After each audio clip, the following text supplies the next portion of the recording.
Gujarat 24 hours news channel હવે જોઈએ અગત્યના સમાચાર। છોટાઉદેપુર બેઠક પર કોંગ્રેસમાં ભંગાણ। છોટાઉદેપુર બેઠક પર કોંગ્રેસમાં ભંગાણ। કોંગ્રેસના કાર્યકરો અને ક્ષત્રિય સમાજના કાર્યકરો તલસટ ગામે ભાજપમાં જોડાયા। છોટાઉદેપુરના લોકસભા ઉમેદવાર જશુ રાઠવા અને ધારાસભ્ય શૈલેષ સોટાની આગેવાનીમાં ભાજપમાં જોડાયા।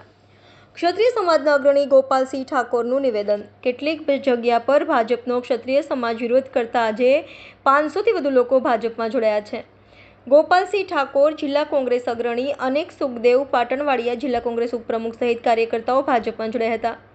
મોટી સંખ્યામાં લોકો ઉપસ્થિત રહી કેસરીયો ખેસ ધારણ કર્યો હતો। કાર્યક્રમમાં શૈલેષ સોટા, સતીશ નિશાળિયા, છોટાઉદેપુરના લોકસભા બેઠકના ઉમેદવાર જશુ રાઠવા, દિલુભા ચુડાસમા જિલ્લા કાર્યકર્તાઓ હાજર રહ્યા હતા। આજે ડભોઈ વિધાનસભાના પ્રવાસે છે ત્યારે અહીંયા અમારું ઉમળકાભેર સ્વાગત કર્યું। સમગ્ર દેશમાં મોદી લહેર ચાલી રહી છે અને આદરણીય દેશના વડાપ્રધાન મોદી સાહેબે જે રાષ્ટ્રહિત માટેની વાતો કરી, રાષ્ટ્ર વિકાસની વાતો ચાલે છે અને ગરીબ કલ્યાણ યોજનાઓ દ્વારા ગરીબોની પણ સેવા કરી રહ્યા છે। ત્યારે આદરણીય નરેન્દ્રભાઈના વિકાસ યજ્ઞમાં સહભાગી થવા વિસ્તારના કાર્યકર્તાઓ ભારતીય જનતા પાર્ટીમાં સામેલ થાય છે ત્યારે એમનું અમે લોકો ઉમળકાભેર સ્વાગત કરીએ છીએ અને જેમ દૂધમાં સાકર ભળી જાય અને દૂધ મીઠું બને એવી રીતે અમે એમને સાથે રાખીશું। આજે તલસટ ખાતે અમારા છોટાઉદેપુર લોકસભાના ઉમેદવાર જશુભાઈ રાઠવાના પ્રચારાર્થે મિટિંગ રાખવામાં આવી હતી અને એ મિટિંગમાં તલસટના 25 વર્ષ સુધી સરપંચ રહેલા સુખદેવભાઈ પાટણવાડિયા જેઓ હાલમાં જિલ્લા કોંગ્રેસના ઉપપ્રમુખ છે અને સાથે જ ચિખોદરાના ગોપાલસિંહ ટાટોર જેઓ ક્ષત્રિય સમાજમાંથી છે અને જિલ્લા કોંગ્રેસના મહામંત્રી છે।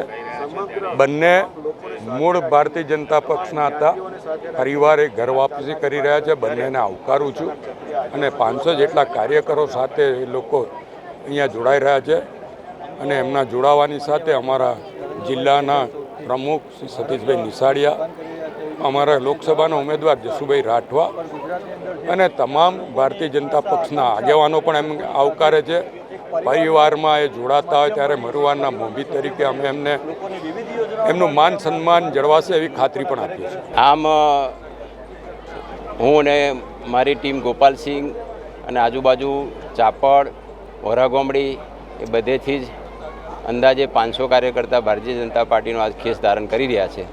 ત્યારે આવનાર લોકસભાની અંદર ભારતીય જનતા પાર્ટીને ખૂબ મોટો ફાયદો થશે અને 1996થી 2022 સુધી કન્ટિન્યુઅસ સરપંચ તરીકે મેં ફરજ નિભાવી છે। સાથે સાથે સરપંચ સંઘ પ્રમુખ તરીકે પણ મેં જવાબદારી નિભાવેલી છે।